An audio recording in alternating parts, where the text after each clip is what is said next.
Theory of Quadratic Equations, Exercise 2.8, Unit Number 2। आज के इस लेसन में हम इस एक्सरसाइज के क्वेश्चन सॉल्व करेंगे। इससे पहले वाले लेसन में हम इस एक्सरसाइज के फर्स्ट 3 क्वेश्चन सॉल्व कर चुके हैं। क्वेश्चन नंबर 4 की स्टेटमेंट है, the numerator of a fraction is 2 less than denominator.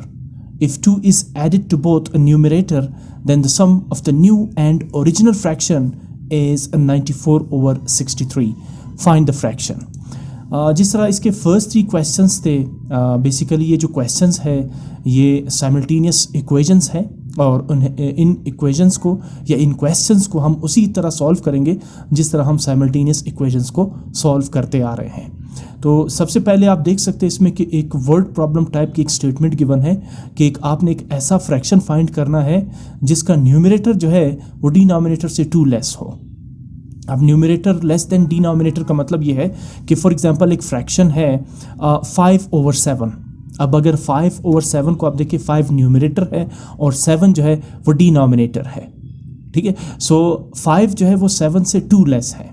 5 और 7 के दरमियान डिफरेंस कितना है? 2 का है। तो फॉर एग्जांपल जिस तरह मैंने आपसे कहा कि ये फ्रैक्शन है 5/7, ये जो फ्रैक्शन है ये इस स्टेटमेंट को थोड़ा सा मैच करता है, लेकिन एग्जैक्टली वो फ्रैक्शन नहीं है जो सेकंड कंडीशन को भी सेटिस्फाई करे। मैंने सिर्फ पहले जो कंडीशन है उसके मुताबिक आपको एग्जांपल दी कि if the numerator of a fraction is 2 less than its denominator, तो फिर फ्रैक्शन इस टाइप का हो सकता है जैसे 5/7 या 7/9 या 9/11। आप देख सकते हैं कि ये जो तीनों फ्रैक्शंस जो मैंने आपको बताया, इन तीनों में न्यूमरेटर डिनोमिनेटर से 2 डिजिट्स या 2 नंबर्स लेस है, ठीक है ना। अच्छा, सेकंड कंडीशन इसमें क्या गिवन है क्वेश्चन में, if 2 is added to both numerator and denominator. ये क्वेश्चन की स्टेटमेंट शायद तो इनकम्प्लीट है। If 2 is added to both numerator and denominator, मैं कंप्लीट कर देता हूँ इसको। एंड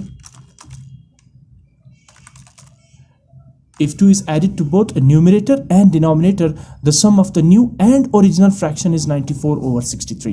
अच्छा, दूसरी कंडीशन ये कह रहे हैं कि पहले कंडीशन में तो ये था कि न्यूमरेटर जो है वो 2 लेस देन डिनोमिनेटर है।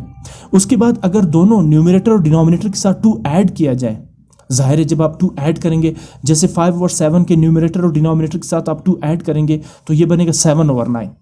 अब ओरिजिनल फ्रैक्शन क्या था? 5/7, और न्यू फ्रैक्शन कौन सा है? 7/9। अब अगर आप इन दोनों फ्रैक्शंस को ऐड करते हैं तो इनका सम किसके इक्वल आता है? 94/63। तो बताइए वो कौन सा फ्रैक्शन है जिसमें numerator is 2 less than denominator, और उसके बाद अगर दोनों न्यूमरेटर और डिनोमिनेटर के साथ आप 2 ऐड करें तो नए फ्रैक्शन और पुराने फ्रैक्शन दोनों का सम जो है, यानी दोनों फ्रैक्शन को ऐड करने से आपके पास क्या वैल्यू आती है? 94/63। थोड़ी सी कॉम्प्लिकेटेड सिचुएशन है यहाँ पर। बहरहाल हम दोनों कंडीशंस को अप्लाई करके क्वेश्चन के लिए रिक्वायर्ड फ्रैक्शन को फाइंड आउट करते हैं। अच्छा, अब हमें पता नहीं है कि फ्रैक्शन कौन सा है, तो एज यूजुअल जिस तरह हमने फर्स्ट 3 क्वेश्चंस के लिए किया था जहाँ पर हमें नंबर्स रिक्वायर्ड थे, लेट द फर्स्ट नंबर या लेट द फर्स्ट इंटीजर, इसी तरह यहाँ पर भी हम लिखेंगे let the denominator of the fraction is x, then the numerator of the fraction is x-2। अच्छा, यहाँ पर पहले मैंने डिनोमिनेटर लिखा और फिर न्यूमरेटर लिखा, इसलिए क्योंकि यहाँ पर क्वेश्चन में क्लियरली कह रहे हैं कि numerator of the fraction is 2 less than its denominator. वैसे फ़र्क नहीं है, आप डायरेक्ट पहले लिख सकते हैं let the numerator of the fraction is x-2। Why x-2? Because question में क्लियर है कि numerator is 2 less than denominator. अच्छा, फॉर इंस्टेंस अगर मैं यहाँ पे लेट से डिनोमिनेटर जो है वो लेता हूँ 9, तो फिर न्यूमरेटर क्या बनेगा? ऑटोमेटिकली 9 - 2 7। तो इसका मतलब ये है कि न्यूमरेटर 7 जो है वो 2 लेस देन डिनोमिनेटर 9 हो जाएगा, ठीक है ना। ये एक जो यहाँ पर जो कंटिन्यूटी है वो आपको समझ आ रही है ना। फॉर एग्जांपल अगर आप x को लेते हैं 7, तो न्यूमरेटर ऑलरेडी 2 लेस देन 7 बन जाएगा। कैसे? यहाँ x क्या है? 7 - 2 5। और अगर फॉर एग्जांपल आप न्यूमरेटर लेते हैं, डिनोमिनेटर लेते हैं 11, ठीक है ना, तो न्यूमरेटर ऑटोमेटिकली 2 लेस देन 11 बन जाएगा। कैसे? x की जगह आप 11 पुट करेंगे, 11 - 2 इज 9, तो फ्रैक्शन बनेगा 9/11। हम इस कंडीशन को अपने जहन में रख रहे हैं कि numerator of the fraction is 2 less than its denominator. इसीलिए तो मैंने डिनोमिनेटर ऑफ द फ्रैक्शन अगर x लिया है तो न्यूमरेटर बनेगा x-2। What is x-2? 2 less than denominator. ठीक, I think the step is clear to you. आगे मूव करते हैं। अच्छा, अगर डिनोमिनेटर हमने लेट्स से सपोज किया है x, तो न्यूमरेटर बनेगा x minus two according to the condition. तो फिर इनको अगर हम कंबाइन करते हैं एज अ फ्रैक्शन, तो फ्रैक्शन क्या बनेगी? फ्रैक्शन बनेगा numerator over denominator. What is numerator? x minus two, and what is denominator? x। तो अब x जो भी होगा न्यूमरेटर डिनोमिनेटर से 2 लेस होगा, और यही कंडीशन गिवन है क्वेश्चन के स्टेटमेंट में। आगे मूव करते हैं। अब आते हैं सेकंड कंडीशन पे। अब पहला कंडीशन तो ये रहा, सेकंड कंडीशन क्या है? If 2 is added to both numerator and denominator. चलें, हम दोनों न्यूमरेटर के साथ भी 2 ऐड करते हैं और डिनोमिनेटर के साथ भी 2 ऐड करते हैं। तो मैंने लिखा है if 2 is added to both numerator and denominator. New fraction, अब जाहिर है ये पुराना फ्रैक्शन हो गया, अब चेंज आ गया इसमें, तो फ्रैक्शन न्यू बनेगा। तो आपने क्या किया? न्यूमरेटर x माइनस 2 के साथ भी 2 ऐड किया और डिनोमिनेटर x के साथ भी आपने 2 ऐड किया। अच्छा, अब न्यूमरेटर पे -2 + 2 जो है वो एक दूसरे को कैंसिल आउट कर देंगे अपोजिट साइन की वजह से। तो आपके पास फ्रैक्शन जो न्यू फ्रैक्शन है वो बन जाएगा x अपॉन x + 2। यहाँ तो -2 + 2 कैंसिल आउट हो गए। अब जो पुराना फ्रैक्शन है वो है x माइनस 2 ओवर x, और जो नया फ्रैक्शन है x ओवर x + 2। क्वेश्चन ये कह रहे हैं कि if 2 is added to both numerator and denominator, the sum of new and original fraction is 94 over 63। तो अब हम क्या करेंगे? According to the given condition, the sum of new and original fraction is 94 over 63। What is the new fraction? x over x + 2, and what is the original fraction? x minus 2 over x। जब आप इन दोनों fractions को add करेंगे, question ये कह रहे हैं कि इनका सम क्या होना चाहिए? 94 over 63। So let's apply the condition. Original fraction x minus 2 over x ये रहा, और न्यू फ्रैक्शन प्लस करके, क्योंकि यहाँ पे क्वेश्चन कह रहे सम कहते हैं एडिशन को, plus new fraction x over x + 2, their sum is 94 over 63। अब आप इस इक्वेशन को सॉल्व करें, डेफिनेटली आपके पास एक क्वाड्रेटिक इक्वेशन यहाँ पर बनेगा, ठीक है ना, जिसे फिर आप आसानी से सॉल्व कर सकते हैं। मैंने सबसे पहले क्या किया? मैंने एलसीएम लिया है इन दोनों फ्रैक्शंस का, मैं इसे अभी सॉल्व कर रहा हूँ, सिंप्लीफाई कर रहा हूँ। तो डिनोमिनेटर्स में है x और x + 2, तो एलसीएम क्या बनेगा? x into x + 2। अब उसके बाद सबसे पहले LCM divided by the first denominator x, और इनका जो रिजल्ट आएगा, जो आंसर आएगा, उसे आपने फर्स्ट न्यूमरेटर x माइनस 2 से मल्टीप्लाई करना। सो सबसे पहले LCM x into x + 2 divided by the first denominator x। ये रहा LCM divided by first denominator x। x और x आपस में कैंसिल आउट होंगे, वी लेफ्ट विद x + 2। अब मैंने आपसे कहा था जो भी आंसर आएगा उसे आपने न्यूमरेटर से मल्टीप्लाई करना है, तो x + 2 को आप मल्टीप्लाई करेंगे न्यूमरेटर x माइनस 2 से। ये रहा numerator x minus 2 multiplied by quotient x + 2। उसके बाद ऐड करेंगे प्लस साइन, ये रहा plus sign. Again LCM x into x + 2 divided by the second denominator x + 2। तो ये रहा LCM x into x + 2 divided by the second denominator x + 2। Result क्या आ रहा है? x को आप मल्टीप्लाई करेंगे सेकंड न्यूमरेटर x के साथ। Now x multiply bye x is x²। आगे सिंप्लीफाई करते हैं।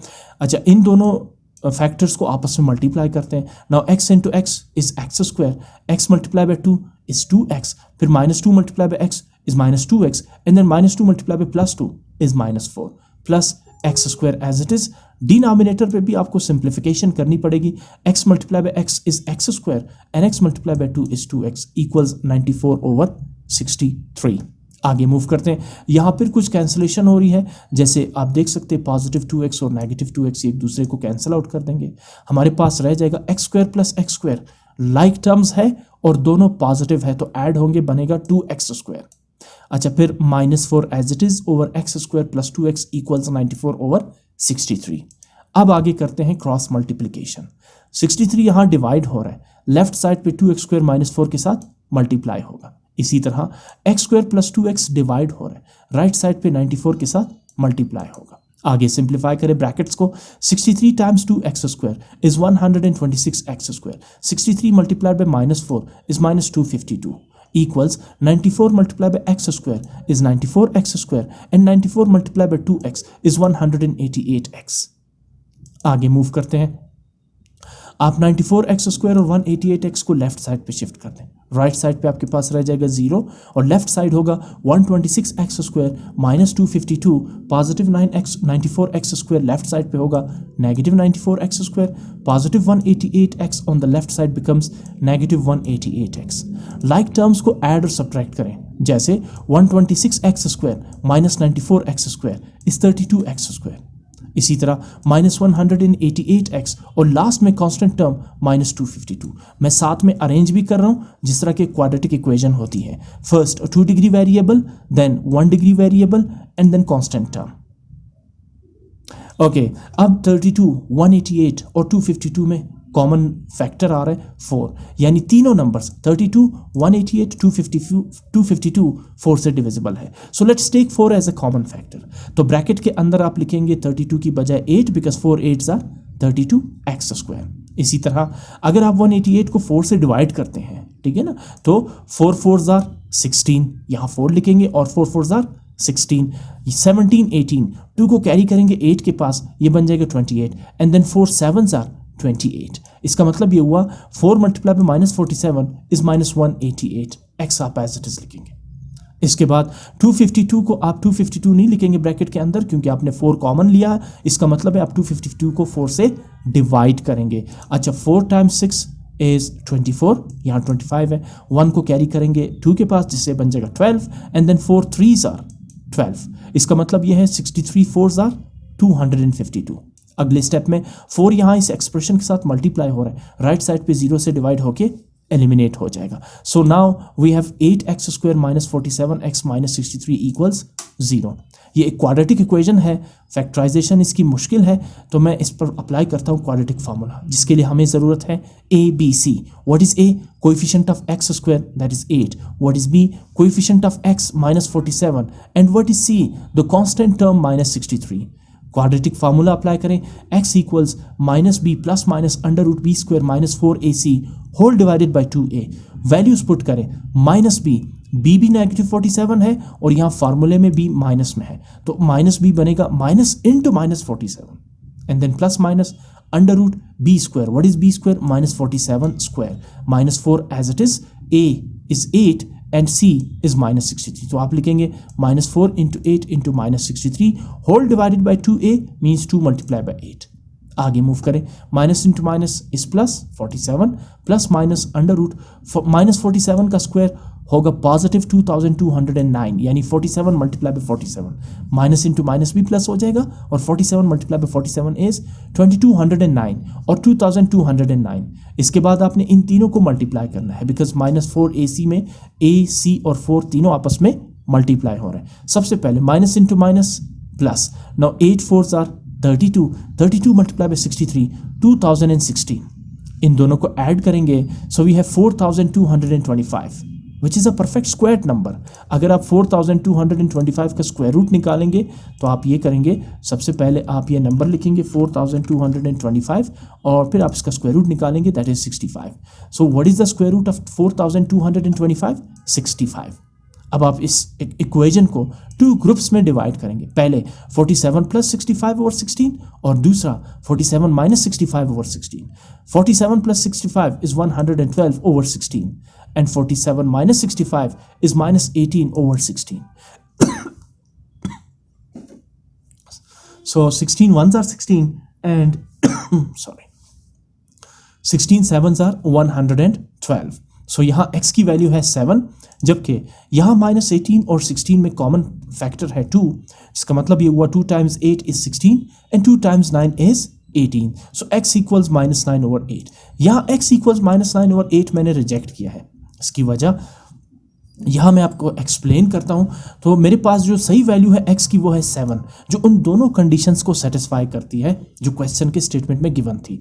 अब x इज इक्वल टू 7, तो x है क्या? x दरअसल हमने यहाँ पर अज्यूम किया था, लेट्स सपोज किया था डिनोमिनेटर ऑफ द फ्रैक्शन, ठीक है ना। सो अगर x डिनोमिनेटर है फ्रैक्शन का, तो अब फ्रैक्शन आप आराम से बना सकते हैं x की वैल्यू के जरिए। देयरफॉर द फ्रैक्शन क्या था? Fraction x minus 2 over x। देखिए x डिनोमिनेटर है, x माइनस 2 यानी numerator is 2 less than denominator, ठीक है, ओरिजिनल फ्रैक्शन जो हमने पहले बनाई थी, ठीक। अब इसमें x क्या है? x अगर मैं 7 पुट करता हूं तो 7 माइनस 2 ओवर 7, x 7 है ना, यहाँ पर भी x की जगह 7 और डिनोमिनेटर में भी x की जगह 7, तो 7 - 2 5/7 आपके पास फ्रैक्शन बन जाएगा। पहली कंडीशन तो इस पे बहुत अच्छी तरह से सेटिस्फाई हो रही है, जिसमें ये कहा गया है कि numerator is 2 less than denominator, बिल्कुल 5 is 2 लेस देन 7। दूसरी कंडीशन वेरीफाई करने के लिए कि if both numerator and denominators are added by 2, कि अगर आप न्यूमरेटर और डिनोमिनेटर दोनों के साथ 2 ऐड करें, ये रहा न्यूमरेटर 5 के साथ भी 2 ऐड किया और डिनोमिनेटर 7 के साथ भी 2 ऐड करेंगे, तो अब फ्रैक्शन क्या बनेगा 7 और 9। याद करें क्वेश्चन आगे कह रहा था कि if both numerator and denominators are added by 2, the sum of new and the original fraction is 94/63। यानी पुराना फ्रैक्शन क्या था 5/7। जब आपने दोनों न्यूमरेटर और डिनोमिनेटर के साथ 2 ऐड किया तो नया फ्रैक्शन क्या बना 7/9। जब आप इन दोनों फ्रैक्शंस को ऐड करेंगे तो इनका सम क्या होना चाहिए 94/63। तो चले पुराना फ्रैक्शन क्या है, यानी ओरिजिनल फ्रैक्शन क्या था 5/7, ठीक है ना, नया फ्रैक्शन क्या है 7/9। अच्छा, इसमें कंफ्यूजन नहीं है, आप पहले 5/7 को रखें या 7/9 को, क्योंकि आप ऐड करते हैं, एडिशन में फ़र्क नहीं पड़ता आगे पीछे करने से, ठीक है ना। सो अगर आप इनका एलसीएम लेंगे लेफ्ट साइड का, दो ये इक्वल होना चाहिए राइट साइड के, यही तो क्वेश्चन की कंडीशन है। सो 9 और 7 का एलसीएम क्या होगा 63। अगर 63 को 9 से डिवाइड करते हैं तो 9 7s are 63, और फिर 7 को मल्टीप्लाई करते हैं न्यूमरेटर 7 से तो 7 7s are 49। इसी तरह 63 डिवाइडेड बाई 7 9 आ जाएगा, बिकॉज 7 9s are 63। 9 को मल्टीप्लाई करेंगे 5 से, 5 9s are 45। जब आप 49 और 45 को ऐड करते हैं तो ये आता है 94 डिवाइडेड बाई 63। राइट साइड और लेफ्ट साइड दोनों आपस में इक्वल है। इसका मतलब ये हुआ कि 5/7 ही वो फ्रैक्शन है जिसमें न्यूमरेटर 2 लेस देन डिनोमिनेटर है, और अगर दोनों 5 और 7 के साथ 2 ऐड करें तो ओरिजिनल और न्यू फ्रैक्शन का जो सम है वो 94/63 के इक्वल आ रहा है। दोनों कंडीशंस क्वेश्चन की यहाँ पर सेटिस्फाई होगी। इसके बरक्स अगर आप -9 और 8 लेंगे x की जगह और इसे सिंप्लीफाई करेंगे तो आपके पास कभी भी वो फ्रैक्शन नहीं मिलेगा जो क्वेश्चन में रिक्वायर्ड है। मैंने यहाँ पे वो वेरीफाई नहीं किया, मैं आप पे छोड़ता हूँ। अगर आप x की जगह -9 और 8 लेंगे तो सबसे पहले आपके पास वो फ्रैक्शन ही नहीं बनेगा जिसमें numerator is 2 less than denominator. तो इसका मतलब है कि x की ये वैल्यू जो है वो रिजेक्टेड है, और सिर्फ x = 7 जो है वो इस क्वेश्चन में मौजूद दोनों कंडीशंस को सेटिस्फाई करती हैं। लिहाजा आप सिर्फ x = 7 को लेंगे और -9 और 8 को आप रिजेक्ट कर देंगे, ठीक है ना। वेरिफिकेशन ज़ाहिर है आपको पता है कि अगर आप पेपर में सॉल्व कर रहे हैं क्वेश्चन को या नोटबुक में कर रहे हैं तो ये जो है ना आंसर का हिस्सा नहीं होता, ये आपका एक तरह से रफ वर्क है, इसीलिए मैंने इसको ब्लू टेक्स्ट किया है। जो ब्लैक टेक्स्ट है वो आपका ओरिजिनल वर्क है, ठीक है ना। रफ वर्क या वेरिफिकेशन के लिए, ये जानने के लिए कि इन दोनों वैल्यूज़ में से कौन सी इसके लिए सही है, आप वेरिफिकेशन कर सकते हैं रफ पेज पे, ठीक है ना, और उसमें सही वैल्यू ले सकते हैं, और जो वेरीफाई नहीं कर रही उसे आप रिजेक्ट कर दें या नॉट पॉसिबल लिखें, जो आप लिखना चाहें। क्वेश्चन नंबर 5 की तरफ आते हैं। 1 year ago a man was 8 times as old as his son. Now his age is equal to the square of his son's age. Find their present ages. Question ये कह रहा है कि एक शख्स है, ठीक है ना, जिसकी एज जो है जो 1 year ago यानी 1 साल पहले उस शख्स की एज जो है वो अपने बेटे के एज के 8 टाइम्स है, 1 साल पहले, ठीक है ना। अगर फॉर एग्जांपल आज मैन या फादर की एज जो है वो 40 ईयर्स है तो 1 साल पहले फादर की एज कितनी होगी 39 ईयर्स। क्वेश्चन ये कह रहे हैं कि 1 साल पहले फादर की एज बेटे के एज के 8 टाइम्स है।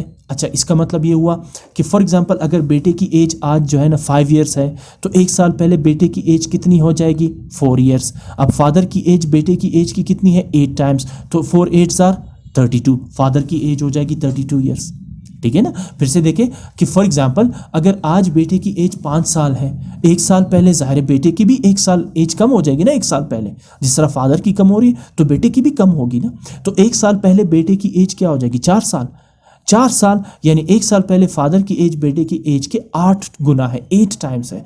तो 4 का 8 टाइम्स क्या होगा 4 8s are 32, यानी 1 साल पहले फादर की एज होगी 32 ईयर्स अगर 1 साल पहले बेटे की एज 4 ईयर्स है, ठीक। आगे क्या कह रहे हैं, now his age is equal to the square of his son's age. आज जो फादर की एज जो है वो बेटे के एज के स्क्वायर के बराबर है। क्या मतलब हुआ स्क्वायर का, फॉर एग्जांपल आज अगर बेटे की एज जो है ना लेट्स से कि हम कहते हैं कि लेट्स से 6 ईयर्स है तो फिर 6 का स्क्वायर क्या होगा 6 6s are 36, यानी आज फादर की एज है 36 ईयर्स। एक साल पहले फादर की एज बेटे के एज के 8 टाइम्स है। आज यानी एक साल के बाद वही बात हुई, करंट एज, आज जो फादर की एज है वो बेटे के एज के 2 गुना है, स्क्वायर के बराबर है, 2 गुना नहीं स्क्वायर के बराबर है, ठीक है ना। सो आप ये बताइए कि इनकी एजेस कितनी होगी। ये पिछले क्वेश्चन से भी ज़्यादा कॉम्प्लिकेटेड क्वेश्चन है। अगर आपको क्वेश्चन की स्टेटमेंट समझ आ जाए और इक्वेशन बना सके, बाकी तो आसान है, क्वाड्रेटिक इक्वेशन बनेगी, साइमल्टेनियस इक्वेशंस की तरह आप उसे सॉल्व करेंगे और आप अपना आंसर फाइंड आउट कर लेंगे। चूंकि हमें नहीं पता है कि करंट एज क्या है फादर की और बेटे की, तो मैं क्या करूँगा, let the present age of father या man is equal to x. जाहिर है अगर सन की बात हो रही तो मैन जो है वो सन का क्या होगा, फादर ही होगा। तो यहाँ पर आप मैन लिखे या फादर लिखे कोई इश्यू नहीं है। Let the present age of man is X. For example आज उस आदमी की उम्र है एक्स कुछ भी हो सकता है, लेट्स से 40 ईयर्स, 36 ईयर्स, कुछ भी हो सकता है, हमें पता नहीं है। और let's say the present age of his son is Y. मैं यहाँ पर लिख देता हूँ let the present age of his son is Y. आज फादर की उम्र एक्स है और उसके बेटे की उम्र वाई साल है, वाई ईयर्स है, ठीक है ना। According to the condition father's present age is equal to the square of his son's age. इसमें वैसे तो पहली कंडीशन तो ये है ना कि एक साल पहले फादर की एज बेटे के एज के 8 टाइम्स है, जबकि दूसरी कंडीशन ये कह रही है कि फादर की एज बेटे के एज के स्क्वायर के इक्वल है। अच्छा, इसका मतलब ये हुआ कि फादर की age x is equal to the square of his son's age y square, ठीक है ना। जैसे मैंने कहा ना कि अगर बाप की उम्र जो है वो 36 ईयर्स है तो फिर बेटे की उम्र कितनी होगी, 6 होगी, बिकॉज 6 का स्क्वायर 6 और 36 आएगा, ठीक है ना। तो अगर x 36 है तो y क्या होगा, 6 होगा, यानी 6 स्क्वायर इज इक्वल टू 36, क्योंकि बाप की उम्र बेटे की उम्र के स्क्वायर के बराबर है। यहाँ गौर करें, मैंने सबसे पहले दूसरी कंडीशन अप्लाई की है, ठीक है ना, क्योंकि ये यहाँ पर एडजस्ट करना काफ़ी आसान है। आप सिंपली y का स्क्वायर लें तो ये दूसरी कंडीशन पूरी हो गई, यानी x is equal to Y square, age of father is equal to the square of his son's age, ठीक है ना। सो वैसे आप पहली कंडीशन को पहले रखें, इसमें कोई इशू नहीं है, ठीक है ना। So according to the condition father's present age is equal to the square of his son's age. तो ये बड़ा सिंपल है इक्वेशन बनाना, father's age x is equal to the square of his son's age y square. इस equation को जरा थोड़ा simplify करते हैं, y स्क्वायर को लेफ्ट साइड पे लाते हैं तो x minus Y square is equal to 0। मैंने इसको नाम दिया इक्वेशन 1। अब आ जाते हैं पहली कंडीशन पे, बात करते हैं 1 ईयर अगो की। अच्छा, अगर आज बाप की उम्र जो है वो 36 ईयर्स है तो एक साल पहले एज कितनी होगी, 36 माइनस 1 इक्वल्स 35। अब नंबर से तो आप 1 सब्ट्रैक्ट कर सकते हैं ना, x से तो सब्ट्रैक्ट नहीं हो सकता 1 ना, अगर करेंगे भी तो आप लिखेंगे x माइनस 1। तो मैंने लिखा है 1 ईयर अगो फादर्स एज, एक साल पहले फादर की एज क्या होगी, अगर फादर की एज आज x ईयर्स है तो एक साल पहले x माइनस 1, एक साल आप सब्ट्रैक्ट कर देंगे। मैंने कहा ना x से 1 तो सब्ट्रैक्ट नहीं हो सकता ना, तो इसको लिखेंगे x माइनस 1। अगर एज 36 है तो 1 सब्ट्रैक्ट करेंगे, एक साल पहले 35 ईयर्स एज हो जाएगी, ठीक। अच्छा, 1 ईयर अगो सन्स एज, एक साल पहले बेटे की उम्र क्या होगी, अगर उसकी आज उम्र y है तो एक साल पहले उसकी उम्र होगी y माइनस 1। जिस तरह फादर की एज x माइनस 1 है तो बेटे की उम्र एक साल पहले y माइनस 1। क्यों हम एक साल पहले की बात कर रहे हैं, क्योंकि आप गौर से पढ़ें पहले कंडीशन को 1 ईयर अगो। अब ये 1 ईयर अगो दोनों के लिए है, सिर्फ फादर के लिए नहीं। अगर फादर की एज 1 ईयर अगो की बात हो रही तो सन की भी 1 ईयर अगो की बात हो रही, ठीक है ना। ऐसा नहीं हो सकता कि फादर की एज आपने एक साल कम कर दी और बेटा आज भी उसी हाल, नहीं, बेटे की उम्र भी आपने एक साल कम करनी है, क्योंकि ये जो 1 ईयर अगो है ये मैन और उसके सन दोनों के लिए है, ठीक है ना। So 1 year ago father's age is x minus 1 and 1 year ago son's age is y minus 1। अब आ जाए पहले कंडीशन पे, what is the first condition, according to the first condition 1 year ago father's age, मैंने father लिखा हुआ है, ये ठीक है, father was 8 times as old as his son, बाप की उम्र बेटे की उम्र के 8 गुना थी, 8 टाइम्स 8 गुना को कहते हैं, यानी अगर बेटे की उम्र 4 साल है तो 8 4 are 32, ठीक है ना। नंबर को 8 से मल्टीप्लाई करेंगे तो उसका 8 टाइम्स निकल आएगा। तो according to the first condition 1 year ago father's was 8 times as old as his son. तो इसका मतलब ये हुआ x minus 1, what is x minus 1? 1 year ago father's age is equal to y minus 1. What is y minus 1? 1 year ago son's age. 1 year ago father's age is 8 times of his son's age. अगर मैं इस equation को statement के form में पढ़ूँ तो कैसे पढ़ूंगा? x minus one क्या है? 1 ईयर अगो फादर्स एज। अच्छा, y माइनस वन क्या है? 1 year ago father's age is 8 times of his son's as.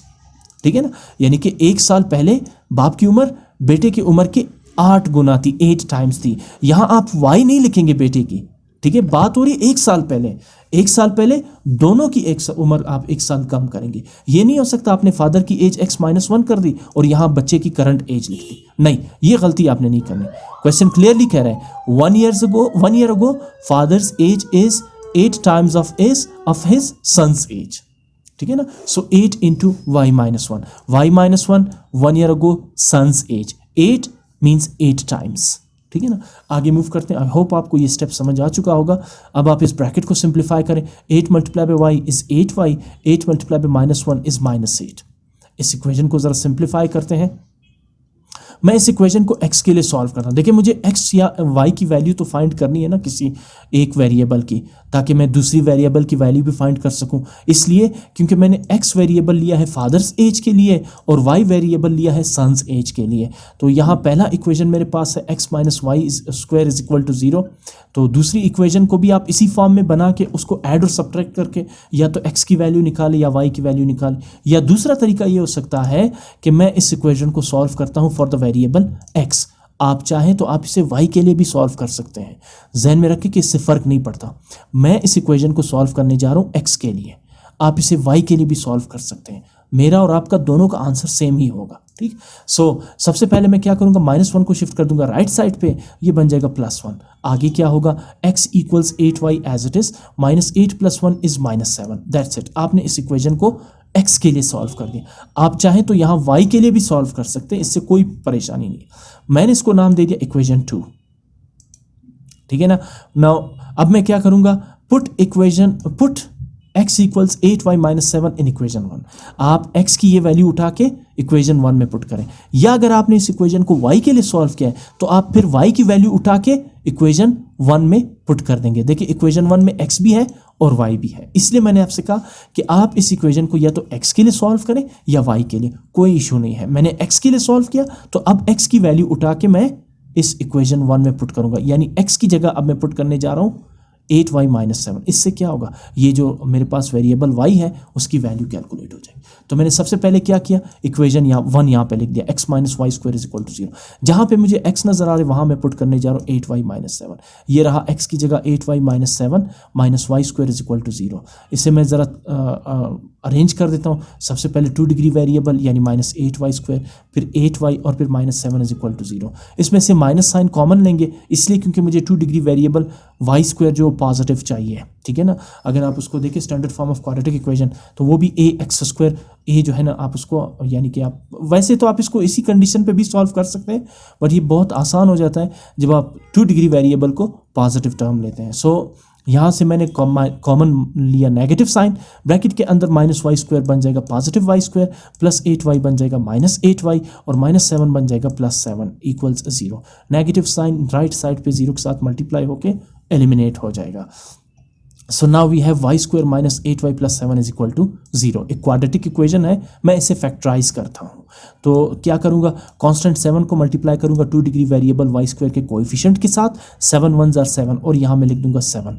उसके बाद जो मिड टर्म y है इसका कोएफिशिएंट -8, 7 के नीचे मैं -8 लिख दूंगा। अब 2 ऐसे नंबर चूज करूँगा जिनका प्रोडक्ट हो 7 और जिनका सम या डिफरेंस हो -8। अच्छा, -7 मल्टीप्लाई बाय -1 इज +7 और -7 - 1 इज -8। तो ये वो 2 नंबर्स हैं जो इन दोनों नंबर्स को कैलकुलेट कर सकते हैं, यानी 7 और -8 को। ये आपका एक तरह से रफ वर्क हो जाएगा। ठीक, अच्छा, अब आप लिखेंगे y square as it is, -8y को आप ब्रेक करेंगे -7y - 1y के फॉर्म में। ये रहा -7y - 1y और -7y - 1y results -8y and then +7 is equal to 0 as it is. अगला स्टेप आपको पता है कि आप बनाएंगे इसमें पेयर्स। ये रहा आपका पहला पेयर और ये रहा आपका सेकंड पेयर -y + 7। पहले पेयर y स्क्वायर -7y में कॉमन आ रहे y, ब्रैकेट के अंदर आप y स्क्वायर की बजाय लिखेंगे y क्योंकि एक y आप कॉमन ले चुके हैं। -7y की बजाय आप सिर्फ -7 लिखेंगे बिकॉज y आप कॉमन ले चुके हैं। -y + 1 में कॉमन कुछ भी नहीं है, तो ऐसी सूरत में हम लेते हैं -1 कॉमन। -1 इसलिए क्योंकि यहाँ पे नेगेटिव साइन है। अब ये गौर करें कि ब्रैकेट के अंदर -y बन जाएगा +y, बिकॉज नेगेटिव साइन भी आपने कॉमन लिया। जब भी आप नेगेटिव साइन कॉमन लेते हैं ब्रैकेट के अंदर टर्म्स के साइन खुद ब खुद चेंज हो जाएंगे, नहीं करेंगे तो गलत होगा ये। अच्छा, इसी तरह +7 की बजाय आप लिखेंगे -7 क्योंकि आपने माइनस साइन कॉमन लिया है। अब आप देख सकते हैं कि इस इक्वेशन में y -7 आपको कॉमन फैक्टर नजर आ रहा है, तो आप इसे कॉमन लेंगे यानी एक बार लिखेंगे, और y -1 को भी आप लिखेंगे इक्वल्स टू 0। अब दोनों को 0 के इक्वल लेंगे, y -7 equal 0 and then y -1 equal 0। दोनों को वेरिएबल y के लिए सॉल्व करेंगे तो y equal to 7 and y equals 1। अब इसमें एक वैल्यू मैंने रिजेक्ट की है 7 और y इक्वल टू 1। मैं बताता हूँ क्यों, क्योंकि आपने चेक करना होता है ना कि दोनों में से कौन सी वैल्यूज़ जो y की वैल्यू जो है वो सही कंडीशंस को पूरा करती हैं जो क्वेश्चन में गिवन थे। मैं कहता हूँ कि put y equal to 7 in equation 2। अच्छा, इक्वेशन 2 कौन सा है? इक्वेशन 2 वो है जिसे हमने x के लिए सॉल्व किया था। अब मैं y की वैल्यू इसमें इसलिए पुट कर रहा हूँ क्योंकि मुझे y की वैल्यू तो कैलकुलेट हो चुकी है, अब कैलकुलेट करूँगा मैं x की वैल्यू। ठीक, सो अगर मैं इसमें पुट करता हूँ y इज इक्वल टू 7 तो मैं सबसे पहले इक्वेशन 2 लिखता हूँ which is x is equal to 8y minus 7। अब y की जगह मैं पुट करता हूँ 7, तो 8 into 7 minus 7, 8 7 jar 56, 56 minus 7 is 49। अब what is 49? A perfect squared number. 7 7 jar 49। Question में क्या था कि आज फादर की एज उसके बेटे की एज के स्क्वायर के बराबर है, और एक साल पहले फादर की एज बेटे की एज के 8 गुना थी, 8 टाइम्स थी। अब चेक करते हैं कि क्या ये y की वैल्यू 7 और x की वैल्यू 49 क्या उन दोनों कंडीशंस को पूरा करती हैं या नहीं।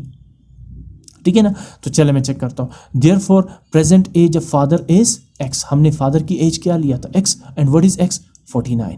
ठीक है ना। अच्छा, अगर फादर की एज 49 है तो फिर बेटे की एज भी हम कैलकुलेट कर सकते हैं। Therefore present age of son is, son की एज हमने क्या ली थी? y, और y की वैल्यू क्या है? 7। ठीक है ना, मैं यहाँ पे ले लेता हूँ 7, ये रहा।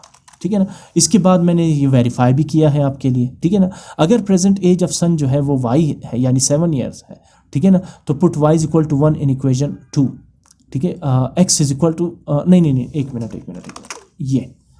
ठीक है, तो इसका मतलब ये हुआ कि the present age of son is y और the present age of father is 49। अगर आप 7 का स्क्वायर लेंगे, 7 7 जार 49। क्वेश्चन की एक कंडीशन ये भी थी ना कि फादर की एज बेटे की एज के स्क्वायर के बराबर है, तो 7 का स्क्वायर क्या है? 49। अच्छा, एक साल पहले, ठीक है ना, एक साल पहले, ये देखिए ये वेरिफिकेशन की है मैंने। एक साल पहले 1 ईयर अगो फादर्स एज, आज अगर फादर की एज 49 है तो एक साल पहले फादर की एज कितनी होगी? 48। अच्छा, आज अगर सन की एज 7 ईयर्स है तो एक साल पहले सन की एज कितनी होगी? 6 ईयर्स। क्या 48 6 का 8 टाइम्स है या नहीं? 6 8 जार 48।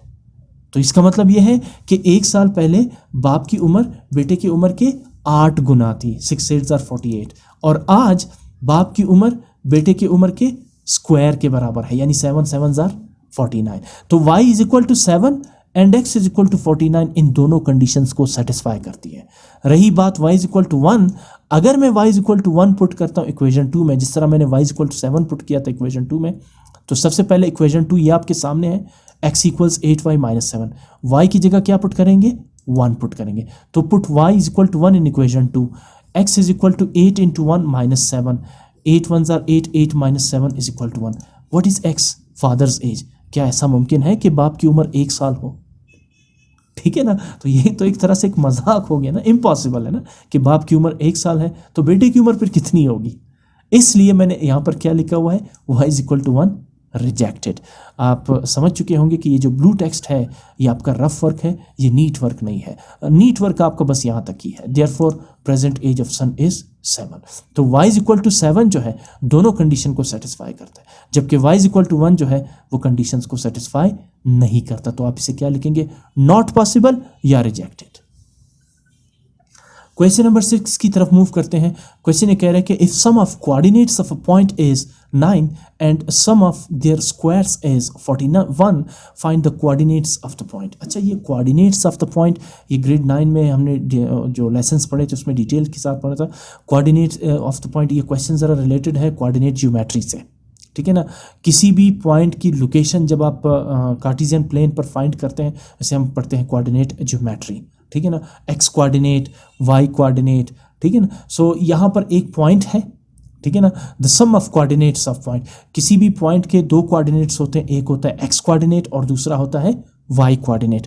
एक्स कोऑर्डिनेट ये शो करता है कि वो पॉइंट एक्स एक्सिस से कितने डिस्टेंस पर है, वाई कोऑर्डिनेट ये शो करता है कि वो पॉइंट वाई एक्सिस से वाई कोऑर्डिनेट ये शो करता है कि पॉइंट एक्स एक्सिस से कितने डिस्टेंस पर है, और एक्स कोऑर्डिनेट ये शो करता है कि वो पॉइंट वाई एक्सिस से कितने डिस्टेंस पर है, ठीक है ना। ये कोऑर्डिनेट ज्योमेट्री से रिलेटेड है।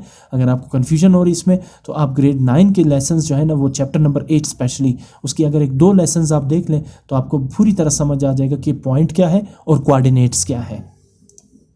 एनी हाउ, एक पॉइंट है कार्टेशियन प्लेन पर जिसके कोऑर्डिनेट्स का सम, दो कोऑर्डिनेट्स हो सकते हैं, फॉर एग्जांपल 5 और 4 का सम कितना है 9। अच्छा, and sum of their squares is 41।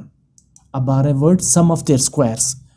इस तरह के क्वेश्चंस हम पहले भी कर चुके हैं, जहाँ पर हमने सम ऑफ स्क्वायर्स लिया था alpha square plus beta square, यानी आपने इन दोनों पॉइंट्स को ऐड भी करना है और इनका स्क्वायर भी लेना है। जैसे 5 का स्क्वायर क्या होगा 25 और 4 का स्क्वायर क्या होगा 16। 5 5 are 25 एंड 4 4 are 16।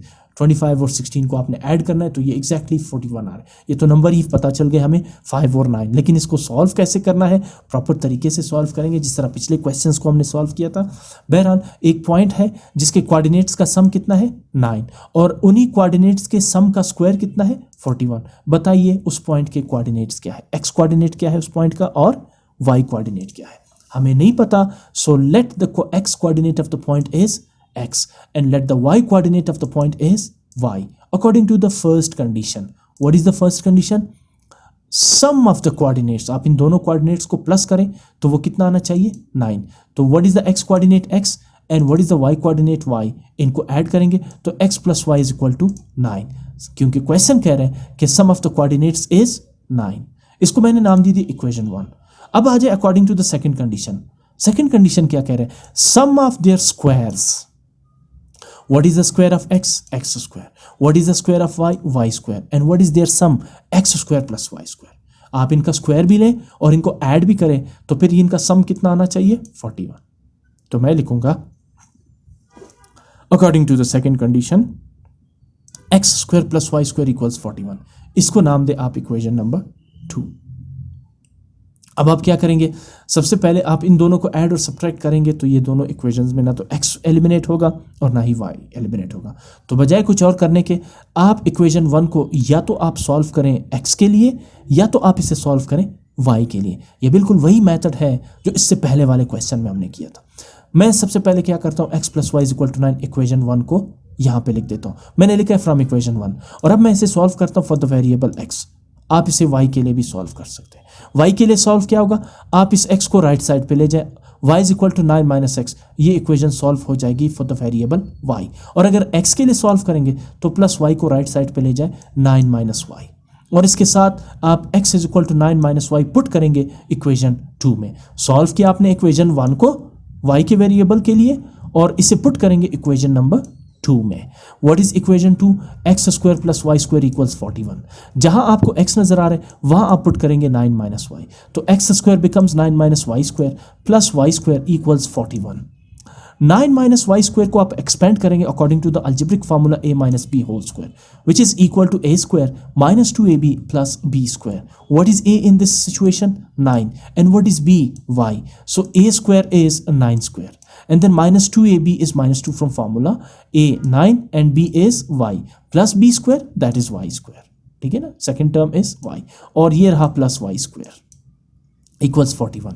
ये वाला y स्क्वायर फार्मूले का है यानी प्लस b स्क्वायर, ठीक है ना, ये टर्म है y स्क्वायर, और ये जो है प्लस y स्क्वायर हम इसे एज इट इज लिख देंगे इक्वल्स 41। सिंप्लीफाई करते हैं, 9 का स्क्वायर है 81 and 2 9s are 18, 18 multiply by y is 18y, and then y square plus y square is 2y square equals 41। अब 41 को लेफ्ट साइड पे लाएंगे तो you will get minus 41। अब आप लाइक टर्म्स को ऐड और सब्ट्रैक्ट करें, 2y square as it is minus 18y as it is, 81 minus 41 is 40। अब आप आराम से देख सकते हैं कि 2, 18 और 40 में 2 क्या आ रहा है, कॉमन आ रहा है, तो आप 2 कॉमन लेंगे, 2y² की बजाय ब्रैकेट में लिखेंगे y², -18y की बजाय लिखेंगे -9y because 2 9s are 18y, and then +40 की बजाय आप लिखेंगे 20 plus because 20 2s are 40 equals 0। 2 को राइट साइड पे शिफ्ट करके 0 से डिवाइड करेंगे तो 0 डिवाइडेड बाय 2 इज 0, 2 एलिमिनेट हो जाएगा। आपके पास एक क्वाड्रेटिक इक्वेशन है इन the form of y² -9y + 20 equals 0। मैं इसे फैक्टराइज करता हूं, आप क्वाड्रेटिक फार्मूला भी अप्लाई कर सकते हैं। इसके लिए क्या करेंगे, कांस्टेंट 20 को मल्टीप्लाई करेंगे y² के कोएफिशिएंट 1 के साथ, 20 1s आर 20, यहाँ आपने 20 लिखा, और जो मिड टर्म y है इसका कोएफिशिएंट -9 आप 20 के नीचे लिख देंगे। दो ऐसे नंबर्स चूज करें जिनका प्रोडक्ट हो +20, उन्हीं नंबर्स का सम या डिफरेंस हो -9। वो दो नंबर्स हैं -4 multiply by -5, -4 multiply by -5 is +20 and -4 - 5 is -9। दोनों को आपने देखना है। वैसे 10 2s आर भी 20 आ रहे हैं, लेकिन 10 - 2 9 नहीं आ रहे और 10 + 2 भी 9 नहीं आ रहे। तो आपने ऐसे फैक्टर्स चूज करने हैं जो 20 और -9 को कैलकुलेट करके दें।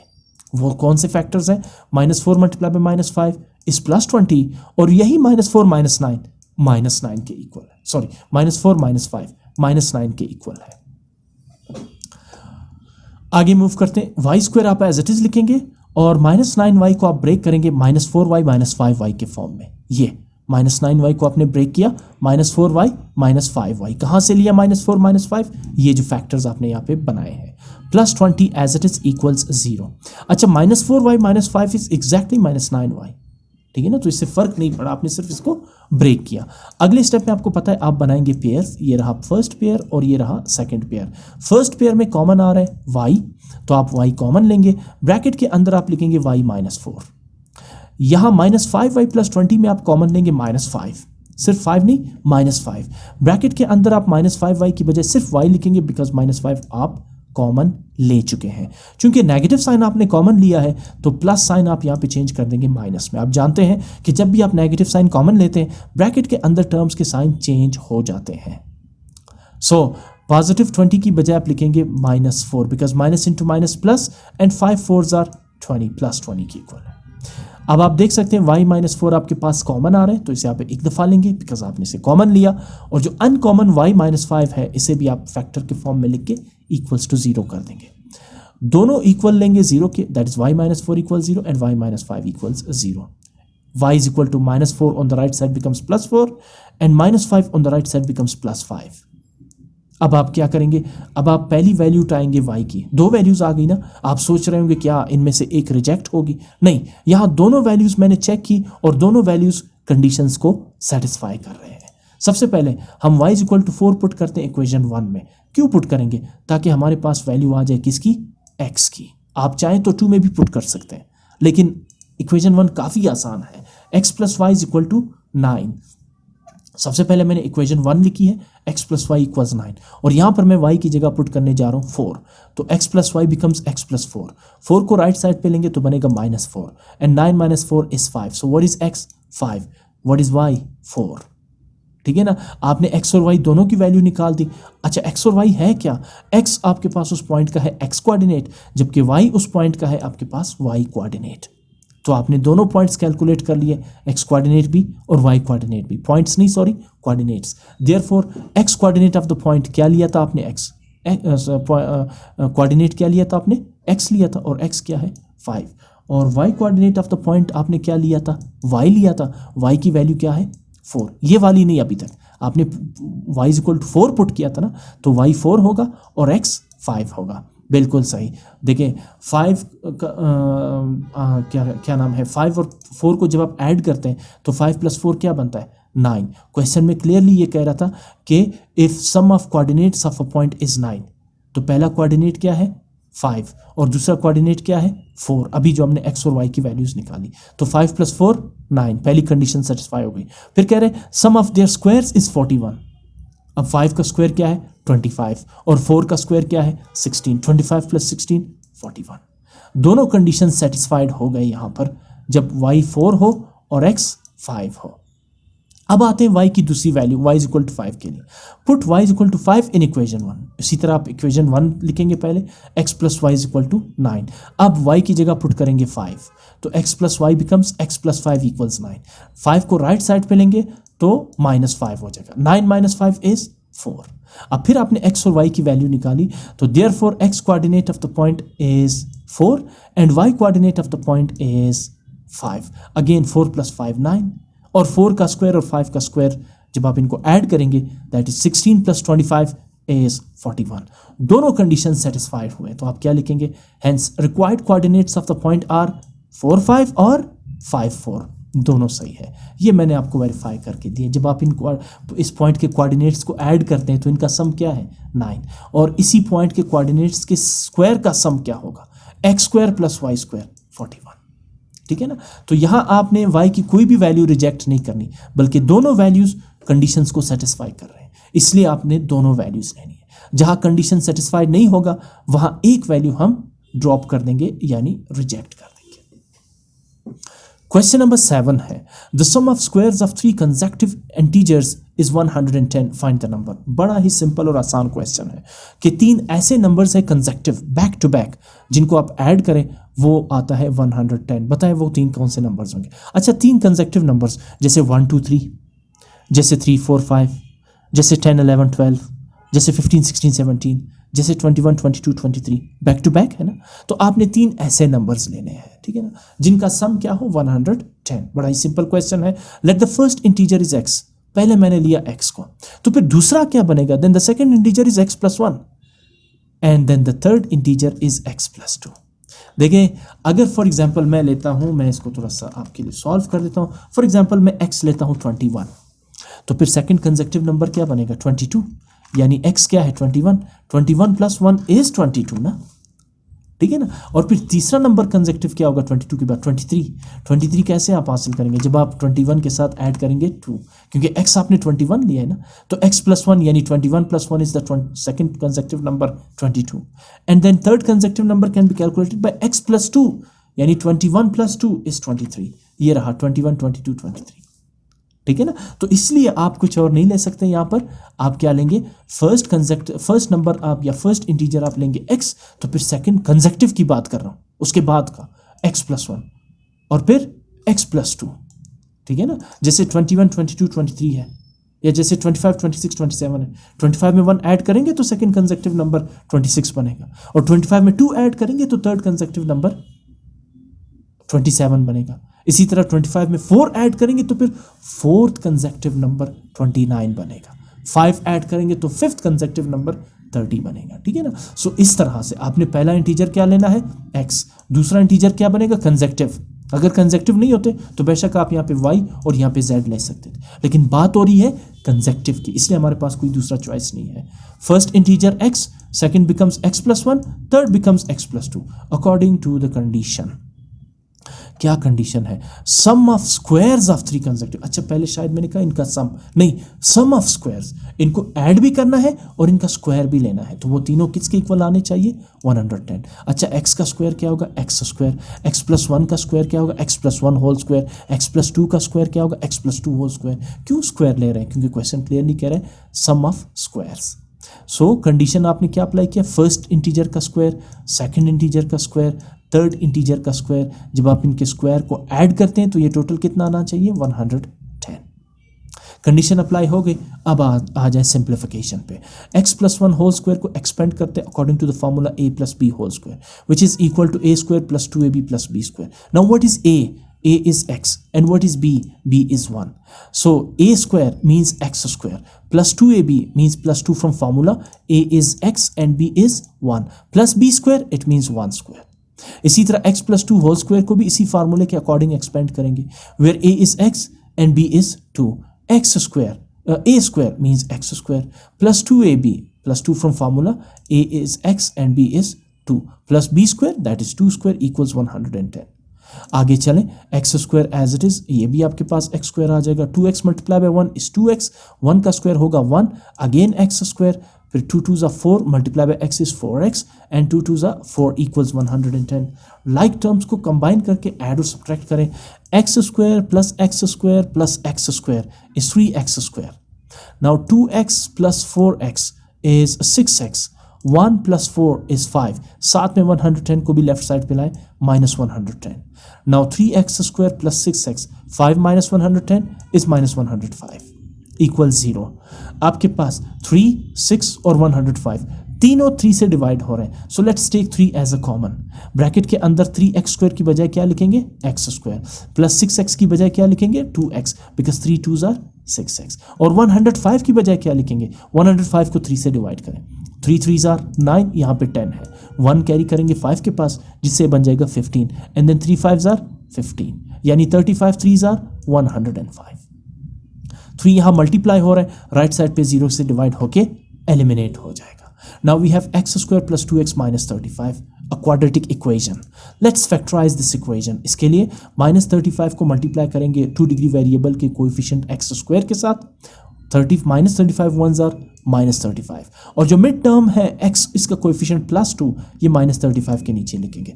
दो ऐसे नंबर्स चूज करेंगे जिनका प्रोडक्ट हो minus 35, उन्हीं नंबर्स का उन्हीं साइन के साथ सम या डिफरेंस हो 2। वो दो नंबर्स हैं 7 multiply by -5, 7 multiply by -5 is -35, while 7 -5 is 2। देखिए साइन चेंज नहीं किया मैंने, 7 पॉजिटिव और 5 नेगेटिव, डिफरेंस कितना आ रहा है, +2।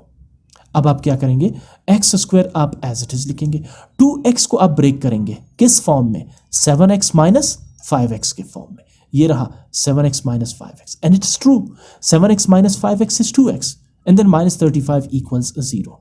अब जानते हैं कि नेक्स्ट स्टेप है कॉमन लेने का, पेयर्स बनाने का। सो आप पेयर्स बनाएं। पहला पेयर है आपके पास x² + 7x, जबकि दूसरा पेयर है -5x - 35। x² + 7x में कॉमन क्या आ रहा है, x कॉमन आ रहा है, तो ब्रैकेट के अंदर आप लिखेंगे x + 7। -5x - 35 में कॉमन आप लेंगे -5, तो ब्रैकेट में -5x की बजाय सिर्फ आप लिखेंगे x। चूंकि आपने माइनस भी कॉमन लिया है तो -35 की बजाय आप लिखेंगे +7, बिकॉज +7 मल्टीप्लाई बाय -5 इज -35। आपके पास x + 7 कॉमन आ रहा है, तो आप x + 7 को कॉमन लेंगे, यानी एक बार लिखेंगे। अनकॉमन x - 5 को भी यहां लिख के लेंगे आप, इक्वल्स 0। अब दोनों को 0 के इक्वल लेंगे, that is x + 7 is equal to 0 and x - 5 equals 0। x + 7 को जब आप सॉल्व करते हैं तो we get x is equal to -7 and x - 5 is x is equal to 5। ठीक है ना। सबसे पहले हम लेते हैं x इज इक्वल टू -7। यहाँ भी हम कोई वैल्यू रिजेक्ट नहीं करेंगे, क्योंकि दोनों वैल्यूज -7 और 5 x की दोनों वैल्यूज दोनों कंडीशंस को सेटिस्फाई कर रहे हैं। कंडीशंस जो क्वेश्चन में गिवन है उनको सेटिस्फाई करते हैं। सो हमारा फर्स्ट इंटीजर क्या था, हमने 3 इंटीजर अज्यूम किए थे, x + 1 x + 2। तो अब आपके पास x की 2 वैल्यूज भी आई। सबसे पहले -7 को चेक करते हैं। The first integer x is -7, the second integer x + 1 is -7 + 1 which is equal to -6, and the third integer x + 2 is -7 + 2 is equal to -5। तो अगर x -7 है तो 3 इंटीजर्स कौन से होंगे कंसेक्टिव, जिनके सम स्क्वायर का सम 110 होगा। वो कौन से है, -7 -6 -5, या -5 -6 -7 कंसेक्टिव है।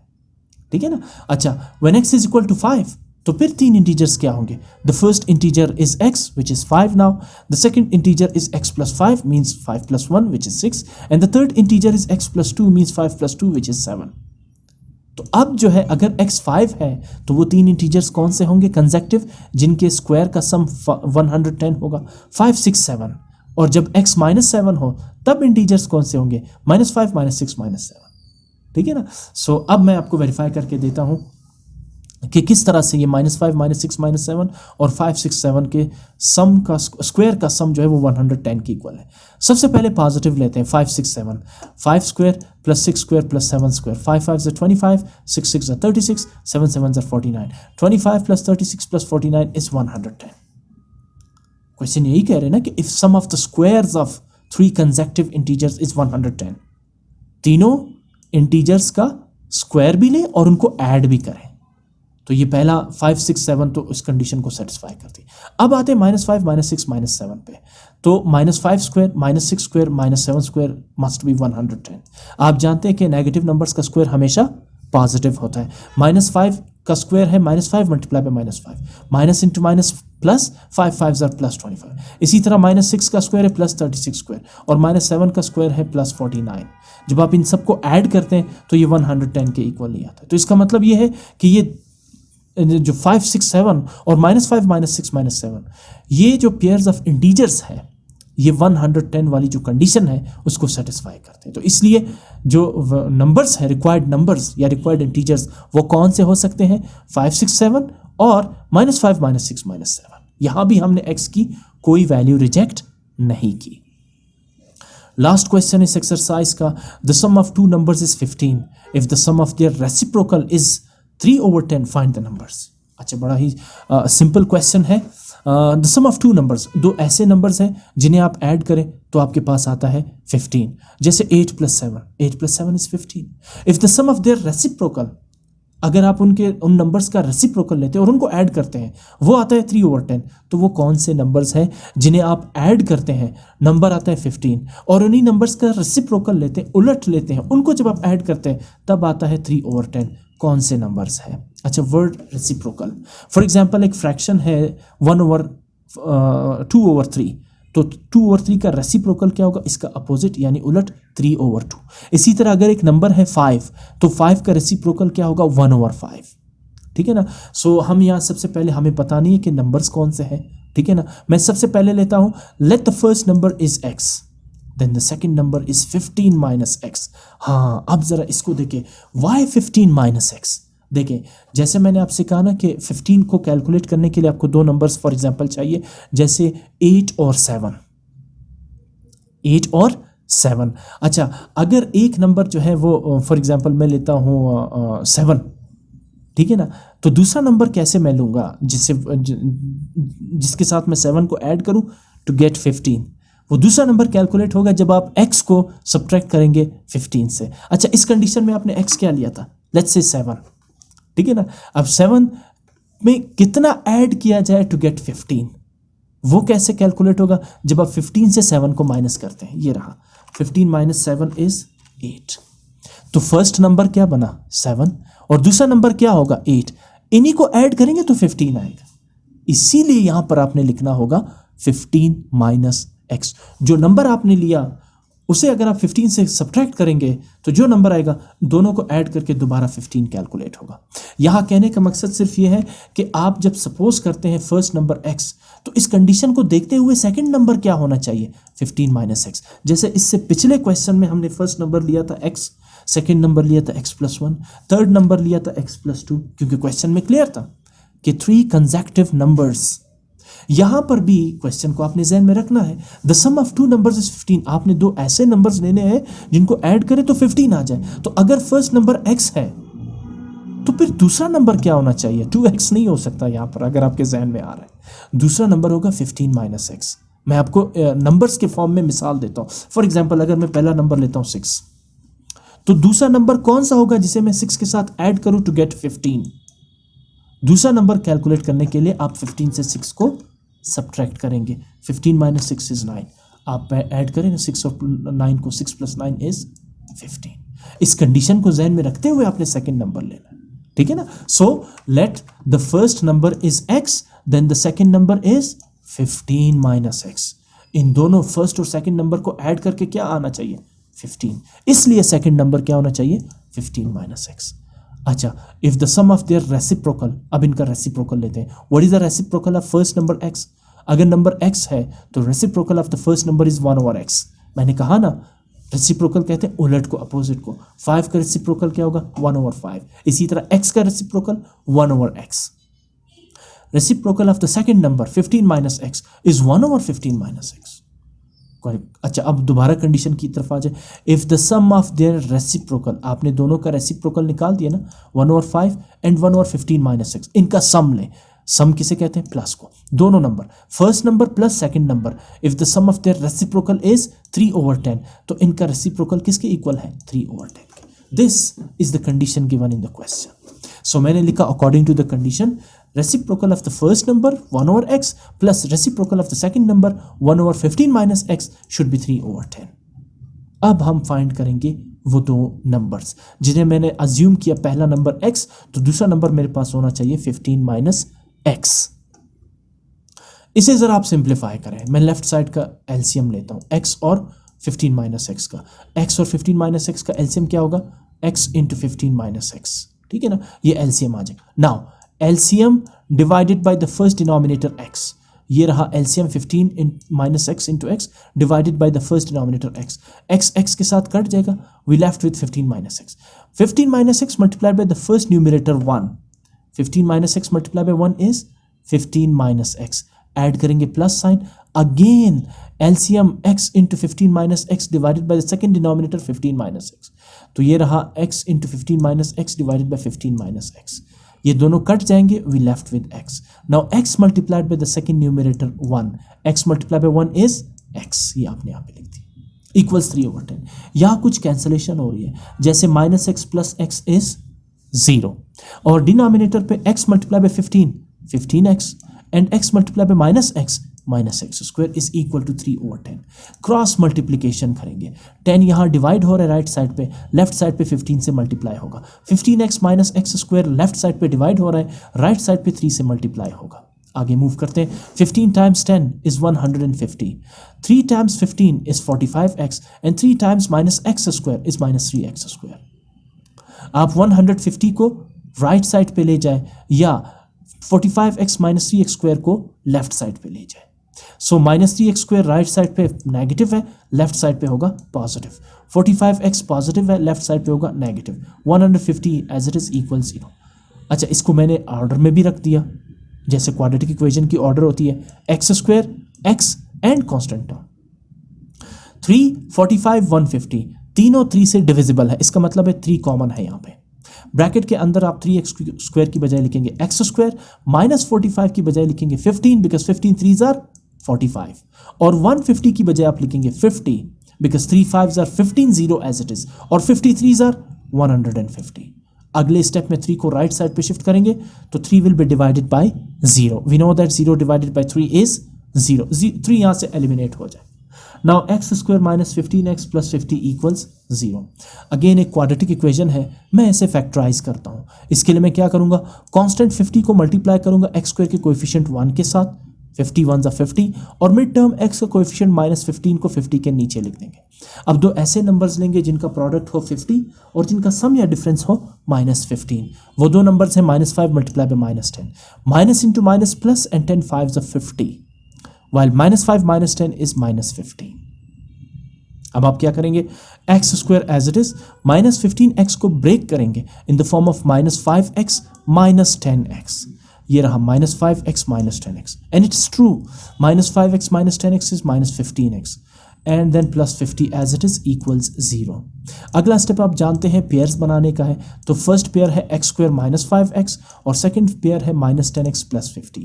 First pair x square minus 5x में कॉमन आ रहा है x, ब्रैकेट के अंदर आप लिखेंगे x माइनस 5, और second pair minus 10x plus 50 में कॉमन आ रहा है माइनस 10, आपने यहाँ पर माइनस 10 कॉमन लिया है, तो इसका मतलब है ब्रैकेट के अंदर आप सिर्फ x लिखेंगे बिकॉज माइनस 10 आप कॉमन ले चुके हैं, प्लस 50 की बजाय आप लिखेंगे माइनस 5। एक तो प्लस साइन माइनस में इसलिए चेंज होगा क्योंकि आपने नेगेटिव साइन भी कॉमन लिया है, तो ब्रैकेट के अंदर टर्म्स के साइन चेंज होंगे, और 50 की बजाय 5 इसलिए लिखेंगे बिकॉज 5 10s are 50। जब आप इसको सिंप्लीफाई करते हैं ना तब भी आपके पास प्लस 50 ही आता है। देखिए minus 10 multiply by minus 5, minus into minus plus 10 5s are 50, इसलिए नेगेटिव साइन लिखना जरूरी है।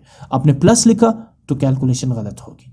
अब आप देख सकते हैं x माइनस 5 आपके पास कॉमन आ रहा है, तो इसे आप एक दफ़ा लिखेंगे, और अनकॉमन x माइनस 10 को भी आप यहाँ फैक्टर के फॉर्म में लिख के इक्वल्स टू 0 कर देंगे। अब दोनों x minus 5 equal 0 and x minus 10 equal 0, दोनों को वेरिएबल x के लिए सॉल्व करेंगे तो we get x equals 5 and x equals 10। अब when x is equal to 5, जब x 5 होगा, what was the first number जो हमने अज्यूम किया था, x first number is 5, the second number क्या था, सेकेंड नंबर 15 माइनस x, तो 15 माइनस 5, x क्या है 5 है, 15 माइनस 5 इज 10। मैंने आपसे कहा ना, जो आप पहला नंबर चूज करेंगे 15 से उसे सब्ट्रैक्ट करेंगे तो दूसरा नंबर आएगा जहां पहले और दूसरे नंबर का सम बनेगा 15। तो x is equal to 5, second number आपने क्या अज्यूम किया था 15 minus x, 15 minus 5 because x is 5, तो 15 माइनस 5 इज 10। अब वो दो नंबर्स आ गए जिनका सम है 15 बिकॉज 5 प्लस 10 इज 15, ठीक है ना। अच्छा, when x is equal to 10, तब फर्स्ट नंबर क्या होगा, और first number was x and x is 10, and the second number is 15 minus x, 15 minus 10 is equal to 5। तो hence the required numbers are, या तो आप लें 5 10 या आप लें 10 और 5, दोनों सूरतों में फर्स्ट और सेकंड नंबर का सम क्या होगा, 15 होगा। यही कंडीशंस थी क्वेश्चन में। दोबारा क्वेश्चन की तरफ आते हैं। हाँ, if the sum of their reciprocal is 3/10। अच्छा, अब देखते हैं कि क्या इनके रेसिप्रोकल का सम भी 15/10 क्या था, 3/10, सॉरी 3/10 आता है या नहीं, ये मैं वेरीफाई करके आपको अभी देता हूँ। नंबर्स हम लेते हैं 5 और 10। अगर आप 10 और 5 लें, उनकी भी यही सिचुएशन होगी, ठीक है ना। तो मैं सबसे पहले लेता हूँ 5 का रेसिप्रोकल। 5 का रेसिप्रोकल क्या होगा, 1/5। मैं इसको थोड़ा सा बड़ा कर देता हूँ, ओ ठीक है ना। अच्छा, ऐड करते हैं, दूसरा नंबर क्या था 10, तो 10 का रेसिप्रोकल क्या होगा 1/10। ये किसके इक्वल होना चाहिए, 3/10 के इक्वल आना चाहिए। चल इसको सिंप्लीफाई करते हैं। सबसे पहले आते हैं 5 एलसीएम लेते हैं 1/5 और 1/10 का। 5 और 10 का एलसीएम क्या होगा, डेफिनेटली 10 होगा। अच्छा, अब LCM 10 divided by 5, 10 divided by 5, 5 2 10, 2 आएगा। 2 multiply by 1 is 2 plus LCM 10 divided by denominator 10, 10 divided by 10 is 1, 1 multiply by 1 is 1। अच्छा, इक्वल्स फ्रैक्शन 3/10। अच्छा, अब आ जाए 2 + 1 इज 3/10 इक्वल्स 3/10। वेरीफाई हो गई। तो क्वेश्चन ये था कि दो ऐसे नंबर्स ढूंढे जिनको आप ऐड करें, उनका सम हो 15 और उनके रेसिप्रोकल का सम हो 3/10। तो 5 का रेसिप्रोकल क्या था 1/5 और 10 का रेसिप्रोकल 1/10। जब आप इनको ऐड करते हैं तो ये किसके इक्वल है, 3/10। तो दोनों कंडीशन सेटिस्फाई हो गई जो क्वेश्चन में गिवन थी। नंबर्स का सम भी 15 है और इनके रेसिप्रोकल का सम भी 3/10 है। वो रिक्वायर्ड नंबर्स कौन से हैं, 5 10 या 10 5।